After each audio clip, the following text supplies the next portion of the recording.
Alright, good evening. Today we're going to begin with a very intriguing and cryptic puzzle, and that is you have a standard A4 rectangular sheet of paper whose dimensions are 210 millimeters by 297 millimeters. What is the relationship between that and this musical interval? These two things seem unrelated, but there is one cool mathematical number which connects these two things, and that is the square root of 2. The square root of 2 is a magical number that when you multiply it by itself, you get 2. Correct. And this number, if you want to write it down, it will be hard because it's not a rational number. It keeps on going. So the decimal expansion would be approximately 1.414 and keeps on going. And the irrationality of this number was first discovered by the ancient Greeks, but there will be lots of places in real life where this number pops up. And today we're going to show a few of them. Now I'm going to show you 2 applications of the square root of 2 in geometry. Okay, let's take a look. So the first one is area and the second one is length. So for area, assume you have a square with an area of 2 meters squared. So what is the side length? We know that when we're trying to find area, we do the side length times itself. So that would be x to the power of 2 equals 2. And when you solve that, you get x equals the square root of 2. And for length, let's say you have a square with a side length of 1. So what is a hypotenuse? Hypotenuse means a diagonal. Let's call it d. So for this, we'll need something called the Pythagorean theorem. And somebody named Pythagoras figured this out, and he's right here. So d to the power of 2 is 1 to the power of 2 plus 1 to the power of 2. And we know 1 to the power of 2 is 1, and 1 to the power of 2 is 1 again, so that would give us 2. So it's d to the power of 2 equals 2, and when you solve that, you get d equals the square root of 2.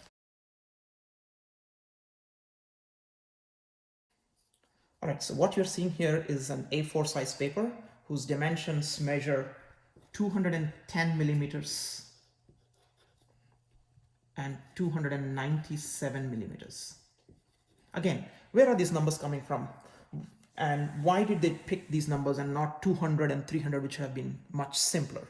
It turns out that this ratio, 297 over 210, 297 divided by 210 is approximately equal to the square root of 2. So that's a very good rational approximation. In fact, it agrees to square root of 2 up to the first 4 decimal places. So this one is going to be 1.4142857. So it agrees with square root of 2 up to the first 4 decimal places. But what is the significance? Well, it turns out that if you have any rectangle with ratios in the quantity root 2 is to 1, it has this nice property that when you fold it in half, so take an A4 paper and you fold it in half, you get 2 congruent rectangles, and cut it along the crease, you get 2 congruent rectangles which have the same ratio again. And this is a property which was exploited in the duplication industry. And if you cut this in half, you get 2 congruent rectangles which again have the same ratio. And you can keep on repeating this process. Now, this was first discovered by German scientist Lichtenberg in the 18th century, and Shloka will now explain why this is the only rectangle which has this interesting property. So if you take any other rectangle, it will not have this property, but just if you take rectangles whose ratio are square root of 2 is to 1, then it will have this duplication property.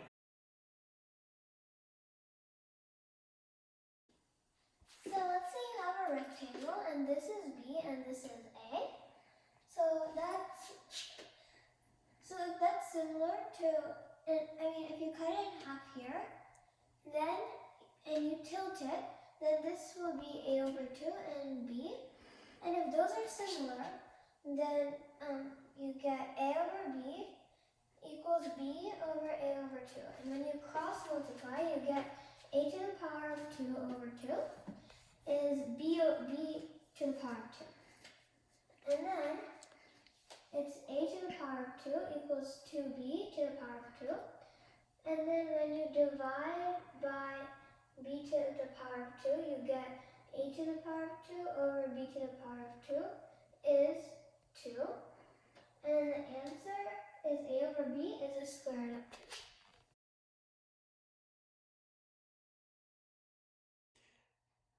Okay, now Shloka is going to present the famous A series, International Paper Standards.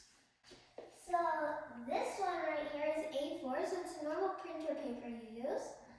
And then if you take two A4 and then you put them right next to each other, and then you tilt it, you get A3. And if you take two A3s and then you tilt it, you get A2. And if you take two A2s and put them together and tilt it, you get A1. So you get the idea, right? But if you put two A1s together and tilt it, you get A0. It's so big. And what is the area of A0? That is 1 square meter. That's the standard, right? So now that is A0 there. And this is A1, 2, 3, and your standard A4. And the series continues. So can you explain? If you cut this in half, hot dog style, and then you tilt it, you get A5. And if you take A5 in half and tilt it, you get A6. If you take A6 and cut it and tilt it in half, you get A7, and so on. And this one, this tiny piece of paper, is A10. Good. So A0 through A10, this is the international standard for papers. So what is common among all these sheets of papers? They're all in this proportion. Which is 1 is to square root of 2, right? The long side is square root of 2 times bigger than the short side. 1 is to square root of 2. Great. In square root of 2 geometrically, we have seen it applied in real life for A4 size papers. So clearly this is a very important number, but can we also listen to this number? How can we listen a number? There is some musical interval. It's called the tritone. So what you're about to hear is square root of 2.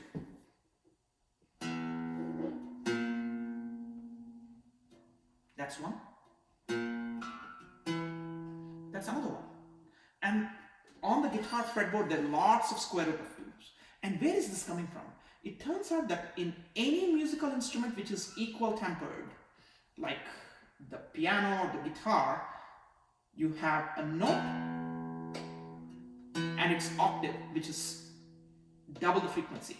And that interval is divided into 12 equal parts. Half of that would be 6 equal parts. So if the ratio of that is x, that is also x, and x times x is 2, which means the musical interval with 6 frets is exactly the square root of 2, and there are lots of them.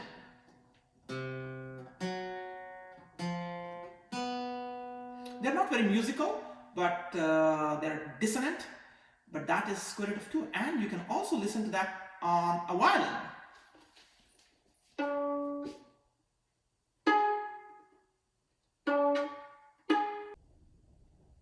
So I'm going to show you how to play square root of 2 on the piano.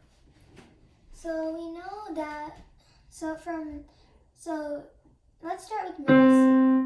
So if you go an octave up, that's in 1:2 ratio. So we know, and the reason, so we want 12 keys, and that's 12 keys, because you know an octave is 8 keys, plus 4, and 8 plus 4 is 12. So we want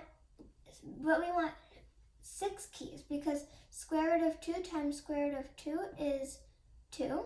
So this is the square root of 2.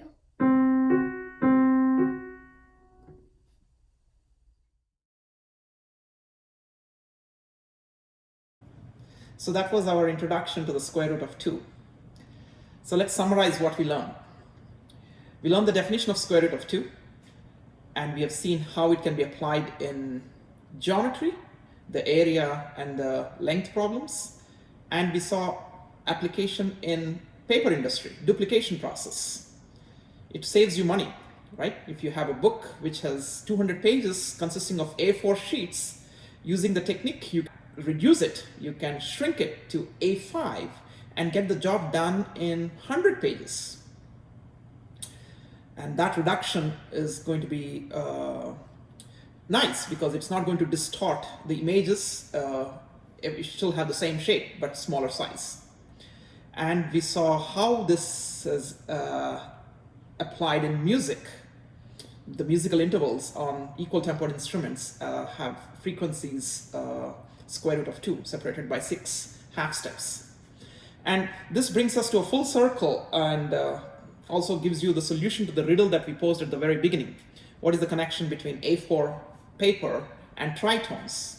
Well, the answer is that the ratio of the dimensions of an A4 paper is equal to the ratio of the frequencies of the 2 notes in a tritone. And that ratio is the square root of 2. So there you go. I hope you liked it. If you liked it, give it a thumbs up and subscribe to our channel for more videos. Thank you and happy Thanksgiving.